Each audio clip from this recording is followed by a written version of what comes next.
আসসালামু আলাইকুম প্রিয় শিক্ষার্থী ভাই ও বোনেরা, Bogura homeopathic medical college online ক্লাসে আপনাদেরকে স্বাগত।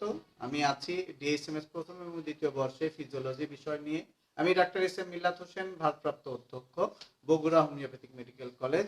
আপনাদের সঙ্গে আজকে যে রক্ত অধ্যায়ের একটা অন্যতম অনুষঙ্গ, যেটি অ্যানিমিয়া বা রক্ত স্বল্পতা, ফিজিওলজির আলোচ্য বিষয়ের মধ্যে অ্যানিমিয়া নিয়ে আপনাদের সঙ্গে আজকে আমরা আলোচনা করবার চেষ্টা করব।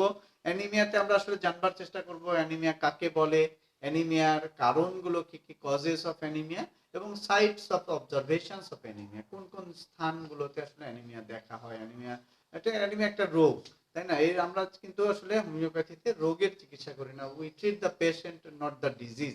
আমরা রোগ রোগ সম্পর্কে জানবো ঠিক, কিন্তু আসলে রোগীর চিকিৎসা, আমাদের আসলে টোটালিটি অফ সিমটমের উপরে আমরা চিকিৎসা নিব। তারপরেও ফিজিওলজিতে যেহেতু একটি মেডিকেল সায়েন্সের অন্যতম আমাদের একটি পঠিত বিষয় এবং এটি আসলে আমাদের জানার দরকার, তাহলে অ্যানিমিয়া সম্পর্কে আমরা একটু যতটুকু পারি আমরা জানবার চেষ্টা করব। অ্যানিমিয়াতে আমরা আসলে কাকে বলে, অ্যানিমিয়া কাকে বলে বা অ্যানিমিয়া কি। তাহলে আমরা যদি ডেফিনেশন বলি, তাহলে আসলে অ্যানিমিয়া হলে কি হয়, আমরা বলছি অ্যানিমিয়া মানে রক্ত শূন্যতা বা রক্ত স্বল্পতা। আসলে রক্ত শূন্যতা মানে বলা হচ্ছে সাধারণ সেন্সে, ইন জেনারেল সেন্সে, বাট এটা আসলে কি রক্ত শূন্য হয়ে যায়? তা নয়, আসলে রক্ত একেবারে শূন্য হয়ে যায় না, রক্ত কিছুটা কমে যায়। রক্তের কোন জিনিসটা কমে যায়? বেসিক্যালি আসলে হিমোগ্লোবিনটা যতটুকু থাকার দরকার, আর বেশিটা যতটুকু থাকার দরকার, সেই পরিমাণে যখন না থাকে একটা মানুষের শরীরে, তার থেকে যখন রিডিউসড অ্যামাউন্ট থাকে, তার থেকে যখন কম পরিমাণে থাকে, তখনই কিন্তু আসলে আমরা বলছি এটা অ্যানিমিয়া বা রক্ত শূন্যতা বা রক্ত স্বল্পতা। তো আসলে আমরা যদি সংজ্ঞায়িত করি অ্যানিমিয়া হইলে কি হয়, দেখি যে অ্যানিমিয়া হয়ে গেলে একটা মানুষ ফ্যাকাশে হয়ে যায়। তাহলে আমরা যদি বলি it is the pale colouration of skin due to presence, due to absence of adequate amount of haemoglobin in peripheral blood. অর্থাৎ পেরিফেরাল ব্লাডে যদি মানে যে পরিমাণে হিমোগ্লোবিন থাকবার কথা তার থেকে যদি কম থাকে, রিডিউসড অ্যামাউন্ট অফ হিমোগ্লোবিন, তাইলে কি হয়, পেল কালারেশন হয়ে যায়, অর্থাৎ মানুষের শরীরটা ফ্যাকাশে হয়ে যায়, বর্ণটা ফ্যাকাশে হয়ে যায়, এবং সেইটাই কিন্তু অ্যানিমিয়া। আমরা আরেকটু ডিটেইল ডেফিনেশন যদি বলি, anaemia may be defined as a reduction, anaemia may be defined as a reduction of haemoglobin, anaemia may be defined as a reduction of hemoglobin concentration per unit volume of peripheral blood below normal for the age and sex of the patient, which is usually but not invariably associated with the reduction of RBC. যেটা আমরা বলছিলাম যে আসলে it is the pale coloration of skin due to absence of adequate amount of hemoglobin in peripheral blood। অর্থাৎ peripheral ব্লাডে, পারিপার্শ্বিক রক্তে যদি হিমোগ্লোবিনের পরিমাণ যা থাকবার কথা তার থেকে যদি কম থাকে, তাকে আমরা বলছি অ্যানিমিয়া বা রক্ত শূন্যতা বা রক্ত স্বল্পতা। তাহলে আমরা বলছি anaemia may be defined as a reduction of haemoglobin concentration per unit volume of peripheral blood below normal for the age and sex of the patient, which is usually but not invariably associated with the reduction of RBC। তাহলে RBC রিডাকশনটাই আসলে মূল কথা, RBC কমে যাওয়াটাই হচ্ছে আসল কথা অ্যানিমিয়ার। RBC স্বাভাবিকের চেয়ে যখন কম থাকবে তখনই আসলে অ্যানিমিয়া। তাহলে আরবিসি স্বাভাবিক পরিমাণ আমরা জেনেছি বন্ধুরা, 4.5 থেকে 5.5 মিলিয়ন থাকবে প্রতি 100 মিলিলিটার রক্তে, প্রতি 100 মিলিলিটার রক্তে এটার পরিমাণ হচ্ছে 4.5 থেকে 5.5 মিলিয়ন। এটা কজেস, এবার আমরা জানছি causes of anaemia. Causes of anaemia, causes of অ্যানিমিয়াতে আমরা জানছি যে কি কি কারণে আসলে অ্যানিমিয়া ঘটে। এক নাম্বার বলছি excessive blood loss due to acute or chronic haemorrhage. Haemorrhage মানে রক্তক্ষরণ, অ্যাকিউট হতে পারে সেটা, অথবা ক্রনিক হতে পারে, অর্থাৎ নতুন হতে পারে আবার পুরনো হতে পারে। হঠাৎ করে কেটে গেল, আপনার হেমোরেজ বা রক্তক্ষরণ ঘটলো, তার থেকেও কিন্তু অ্যানিমিয়া হতে পারে। এক্সেসিভ ব্লাড লস হতে পারে, অতিরিক্ত রক্তক্ষরণ হতে পারে, অতিরিক্ত রক্ত ক্ষয় হতে পারে। তাহলে excessive blood loss due to acute আর ক্রনিক হেমোরেজ, অ্যাকিউট হেমোরেজের কারণে হতে পারে, ক্রনিক হেমোরেজের কারণে হতে পারে। কারোর ক্ষেত্রে দেখা যায় যে মাঝে মধ্যে বমি দিয়ে রক্তপাত হয়, যেটাকে আমরা বলছি হেমাটেমেসিস। অথবা পায়খানার রাস্তা দিয়ে রক্ত যায়, যেটাকে আমরা বলছি মেলেইনা। আবার দেখা যাচ্ছে নাক দিয়ে রক্ত পড়ে, এটা কিন্তু একটা ক্রনিক কন্ডিশন, নাক দিয়ে রক্তপাত, এটা হচ্ছে দেখা যাচ্ছে ইপিস্ট্যাক্সিস হয়, তাইলে সেই ক্ষেত্রেও কিন্তু অ্যানিমিয়া হতে পারে। এক্সেসিভ ব্লাড লস হচ্ছে, যার পরিমাণে যা দরকার, তার মানে যা আছে তার থেকে প্রচুর পরিমাণে লস হয়ে যাচ্ছে, তাইলে অ্যানিমিয়া হতে পারে। তাহলে এক নম্বর কারণ হচ্ছে excessive blood loss due to acute or chronic haemorrhage, acute অথবা ক্রনিক হেমোরেজ থাকলে তাহলে অ্যানিমিয়া হতে পারে। নাম্বার 2 বা নাম্বার 2 আমরা বলছি reduced production of RBC, reduced production of RBC due to lack of some factors which are necessary for RBC production।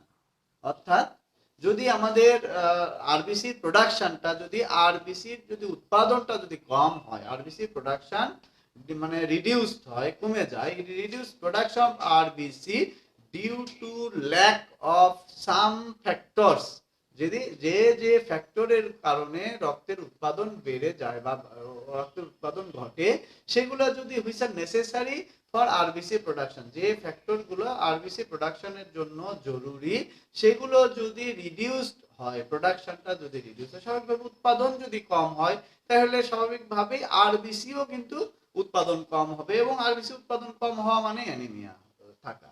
তারপরে আমরা বলছি যে তৃতীয় যে কারণটি, যে excessive blood cell destruction, excessive blood cell destruction. What is excessive blood cell distraction?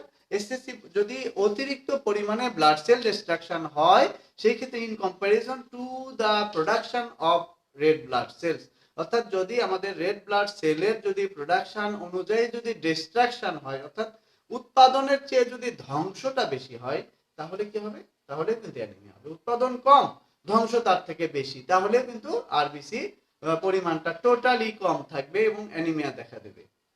তারপর আমরা বলছি 4 নাম্বার, যে ডিস্ট্রাকশন অফ বোন ম্যারো, যে অস্থি মজ্জা যদি ডিস্ট্রাকশন হয়, ক্ষতি হয়, মানে এটা যদি মানে আপনার ক্ষয়প্রাপ্ত হয়, ধ্বংসপ্রাপ্ত হয়, তাহলেও কিন্তু অ্যানিমিয়া হবে। তাহলে আমরা 4টা কারণ আমরা পেলাম। 4টা কারণকে আমরা বলছি excessive blood loss due to acute or chronic haemorrhage, অর্থাৎ অ্যাকিউট অথবা ক্রনিক হেমোরেজ যদি থাকে, তাহলে এক্সেসিভ ব্লাড লস হতে পারে। তারপরে হতে পারে যে রিডিউস প্রোডাকশন অফ আরবিসি, অর্থাৎ আরবিসি যদি প্রোডাকশন কম হবে due to lack of some factors, যে ফ্যাক্টরগুলো আসলে আরবিসি উৎপাদনে ভূমিকা রাখে, তারাও যদি কম থাকে, স্বাভাবিকভাবে আমার প্রোডাকশনও কম হবে, রিডিউস প্রোডাকশন হবে, সেই ক্ষেত্রে অ্যানিমিয়া হতে পারে। 3 নাম্বার কারণে আমরা বলছি এক্সেসিভ ব্লাড সেল ডিস্ট্রাকশন। কোনো কারণে যদি এক্সেসিভ ব্লাড সেল ডিস্ট্রাকশন হয়, অর্থাৎ যে পরিমাণে উৎপাদন হচ্ছে তার থেকে যদি ডিস্ট্রাকশন বা আপনার ধ্বংসের পরিমাণটা যদি বেশি হয়, তাহলে in comparison to the production of red blood cell, যদি রেড ব্লাড সেলের যে ডিস্ট্রাকশনটা বেশি হয় in comparison to the production, যদি প্রোডাকশনের চেয়ে ডিস্ট্রাকশন বেশি হয়, তাহলে আমাদের অ্যানিমিয়া হতে পারে। Number 4, destruction of bone marrow, যদি বোন ম্যারোটা ডিস্ট্রাকশন হয়, অর্থাৎ ক্ষতিগ্রস্ত হয় অথবা ধ্বংসপ্রাপ্ত হয়, তাহলেও কিন্তু অ্যানিমিয়া হতে পারে। এরপরে আমরা জানবো some sites of observation of anaemia. আমরা এর আগে জানলাম তাহলে কারণগুলো, what are the causes of anaemia. এরপরে আমরা জানছি sites of observation of anaemia. যেহেতু আমরা ডাক্তারি বিদ্যার সঙ্গে জড়িত হব, স্বাভাবিকভাবেই আমাদের অন্যতম যে এই অ্যানিমিয়া, কেউ কেউ এসে বলবে ডাক্তার সাহেব আমার অ্যানিমিয়া আছে কিনা একটু দেখেন, বা অথবা আমাকে দেখতে হবে যে তার অ্যানিমিয়াটা আছে কিনা। তাহলে আমরা বলছি যে sites of observation of anaemia. What are the sites of observation of anaemia? কোন কোন জায়গায় আমরা অ্যানিমিয়াটা দেখি? তাহলে আমরা নাম্বার 1 বলছি যে সাইটস অফ অবজারভেশন অফ অ্যানিমিয়াতে, অর্থাৎ কোন কোন স্থানে অ্যানিমিয়াটা দেখা হয়। নাম্বার 1, লোয়ার পালপেব্রাল কনজাংক্টিভা, অর্থাৎ চোখের নিম্ন পাতায় দেখা হয়, অর্থাৎ চোখের নিম্ন পাতায় আমরা দেখব রোগীর এই যে চোখের নিম্ন পাতায়, এটা হচ্ছে lower palpebral conjunctiva, lower palpebral conjunctiva. Number 2, dorsal surface of the tongue, dorsal surface of the tongue হচ্ছে আমার দ্বিতীয় জায়গা। Dorsal surface of the tongue অর্থাৎ জিহ্বার এই অংশটা, অর্থাৎ সামনের অংশটা, এটা পিছনের অংশটা, এটা আর সামনের অংশ কিন্তু বেসিক্যালি বন্ধুরা জিহ্বার ক্ষেত্রে এইটি উল্টা দিকে যদি আমরা করি, তাহলে এটা হচ্ছে উল্টা দিকে, যেটি সেটি হচ্ছে ventral surface of the tongue. তাহলে লোয়ার পালপেব্রাল কনজাংক্টিভা হচ্ছে আমার চোখের নিম্ন পাতা। দ্বিতীয় জায়গার নাম আমরা বলছি dorsal surface of the tongue, অর্থাৎ জিহ্বার যে উপরের যে অংশটি আমরা যেটি দিয়ে খাচ্ছি বা স্বাদ গ্রহণ করছি, সেই অংশটিকে বলা হচ্ছে dorsal surface of the tongue, জিহ্বার উপরের অংশ। তারপরে বলা হচ্ছে oral mucous membrane. Oral mucous membrane, oral mucous membrane বলতে আমরা মুখের মধ্যের যে অংশটি আছে সেই অংশটিকে মিউকাস মেমব্রেন বলা হচ্ছে, এবং সেই মিউকাস মেমব্রেনে যে ওরাল মিউকাস মেমব্রেন, এই ওরাল মিউকাস মেমব্রেনের যে অংশটি, এই ওরাল মিউকাস মেমব্রেনে আমরা দেখছি। তাহলে oral mucous membrane is the third part of the observation of anaemia. তাহলে 3 নাম্বার জায়গা আমরা জানলাম বন্ধুরা। তৃতীয়, চতুর্থ জায়গা আমরা বলছি skin of the hands. Skin of the hands হচ্ছে আমার চতুর্থ জায়গা, স্কিন অফ দ্য হ্যান্ডস, অর্থাৎ চোখ, হাতের তালু, তারপরে আপনার আমাদের এই যে নখের নেইল বেড, এগুলো কিন্তু আসলে স্কিন অফ দ্য হ্যান্ডস এর মধ্যে পড়ছে। তাহলে skin of the hands. And number 5 হচ্ছে skin of the sole of the feet. Skin of the sole of the feet. তাহলে এই হচ্ছে 5টি জায়গা। তাহলে এই 4-5টি জায়গায় আমরা অ্যানিমিয়া দেখি। তাহলে কি কি বন্ধুরা, আবার আমরা একটু শুরু থেকে শুরু করি। সেটি হচ্ছে লোয়ার পালপেব্রাল কনজাংটিভা, চোখের নিম্ন পাতা দেখা হচ্ছে ভেতরের অংশে।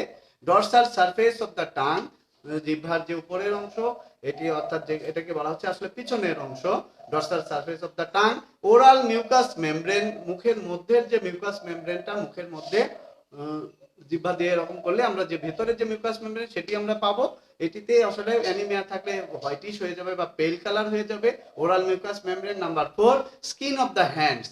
Skin of the hands with the nail bed. এগুলো নেইল বেডও কিন্তু, অর্থাৎ নখের বিছানা যেগুলো, এগুলো কিন্তু আসলে এর মধ্যে পড়ে, সাইজ অফ অ্যাবজর্বেশন অফ অ্যানিমিয়ার মধ্যে পড়ে। And skin of the sole of the feet, আর হচ্ছে পায়ের তালুর পাতা, পায়ের পাতা বা পায়ের নখগুলো, এগুলো অনেক সময় অনেকে মেহেদি দিয়ে আসবে, সেই মেহেদি দেওয়া হাতে তো আমরা আসলে অ্যানিমিয়া দেখবো না। আমরা দেখবো যে হাতটায় মেহেদি নাই অথবা পায়ের প্রয়োজনে আঙ্গুলে দেখবো, দিয়ে আমরা নেইল বেডটাকে যদি চেপে ধরি তাহলে ওখান থেকে রক্তটা সরে যাবে। কিছুক্ষণ পরে আমরা ছেড়ে দিই, দেখা যাবে যে ওইটা কতটুকু সময় নিয়ে সেটা ফিল আপ হচ্ছে। এইভাবে আমরা অ্যানিমিয়া দেখবো। তাহলে অ্যানিমিয়া দেখার স্থানগুলো আমরা জানলাম। Lower palpebral conjunctiva, dorsal surface of the tongue, oral mucous membrane, skin of the hands and skin of the sole of the feet। এই 5টি জায়গা হচ্ছে অ্যানিমিয়া অবজারভেশনের জায়গা। তাহলে এইগুলো সম্পর্কে আমরা ইনশাআল্লাহ আগামী দিনে এবং ভালো করে পড়ালেখা করার চেষ্টা করব এই করোনা কালে। আপনারা ভালো থাকুন, সুস্থ থাকুন, ধন্যবাদ।